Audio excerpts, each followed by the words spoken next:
Welcome to our channel. Today we how to configure BiggerPockets to research strategies in markets, beginner guide step by step clearly. Start by visiting the BiggerPockets website in your preferred web browser. If you don't have an account, click on the join button to create a free account. Fill in the necessary information to register. Once logged in, navigate to the home page to familiarize yourself with the layout. Look for the search bar at the top of the page. Type in the specific market you want to research. Click on the search icon to see related results. Explore the different sections such as forums, articles, and guides available on the site. To delve deeper into real estate strategies, click on the Resources tab located in the main menu. From here, access the blog section for expert insights and current trends. Utilize the podcast section to listen to industry professionals share their experiences. For market comparisons, look for the Real Estate Calculators under the Resources tab. Find tools like the Rental Property Calculator to analyze potential investments.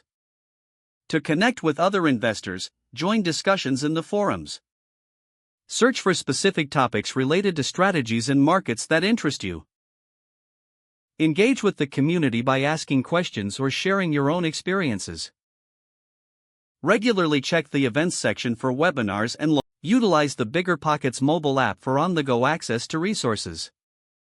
Start saving articles and threads that resonate with your interests for easy reference.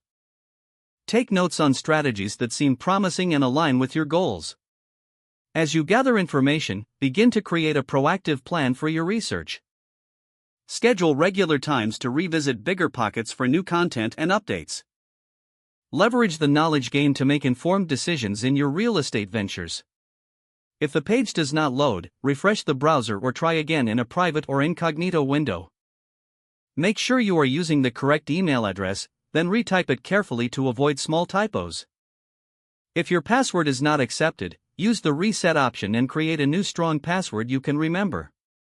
Check your spam folder for verification or security emails, then complete any requested confirmation steps. Enable two-factor authentication if available to improve account security and reduce unauthorized access risk. Don't forget to like this video and subscribe to our channel for more step-by-step tech guides.